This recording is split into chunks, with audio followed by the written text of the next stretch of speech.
সর্বপ্রথম আমরা আমাদের বিকাশের অ্যাপসটি লগ ইন করে নেব। তো আমি আমার বিকাশের অ্যাপসটি লগ ইন করে নিচ্ছি। তো বিকাশের অ্যাপস লগ ইন করার পর এখানে দেখুন যে মেনুটা আছে, সেই মেনুর এখানে দেখা আছে আরও দেখুন, এখানে একটি ক্লিক করে একটু নিচেই দেখতে পারবেন আপনি লোন নামের যে অপশনটি আছে, সেই লোন নামের অপশনটিতে ক্লিক করুন। তো লোনে ক্লিক করার পর দেখেন এখানে লেখা আছে আপনার বর্তমান লোন লিমিট। তো আমার এখানে লিমিট দেখাচ্ছে 1500 টাকা। আপনার যতটুকু লিমিট দেখাবে ঠিক ততটুকুই আপনি লোন নিতে পারবেন। তো লোন নেওয়ার জন্য এখন কী করতে হবে, এখন দেখেন এখানে লেখা আছে লোন নিন, এখানে একটি ক্লিক করবেন এবং এখানে ক্লিক করার পর এখানে দেখেন 1500 টাকা আবার দেখাচ্ছে। সর্বনিম্ন লোনের পরিমাণ 500 টাকা, তার মানে আমাকে 3 মাসে এই লোনটি পরিশোধ করতে হবে 500 টাকা করে।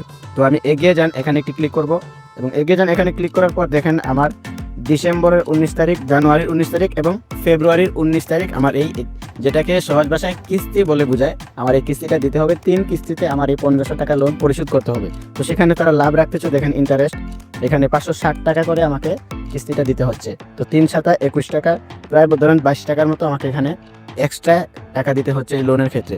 তো তারপর আপনি এগিয়ে যান, এখানে একটি ক্লিক করবেন এবং এগিয়ে যাওয়ার পর তাদের কিছু নির্দেশনা শর্ত এখানে দেওয়া আছে, আপনি পড়ে নেবেন। পড়ে নেওয়ার পর সম্মতি দিন, এখানে একটি ক্লিক করুন এবং সম্মতি দিনে ক্লিক করার পর আপনি আপনার বিকাশের পাসওয়ার্ডটি দিন। তো আমি আমার বিকাশের পাসওয়ার্ডটি দিয়ে দিচ্ছি। পাসওয়ার্ডটি দেওয়ার পর পিন কনফার্ম করুন, এখানে একটি ক্লিক করুন এবং পিন কনফার্ম করার পর এখানে দেখেন লোন নিশ্চিত করুন, এখানে একটি লেখা আসতেছে। তো আমি এই লোন নিশ্চিত করুন এখানে ট্যাপ করে ধরে রাখুন একটু সময়। তো ট্যাপ করে ধরে রাখার পর দেখতেছেন লোডিং নিচ্ছে এবং লোডিং নেওয়ার পর আপনার লোন সফল হয়েছে।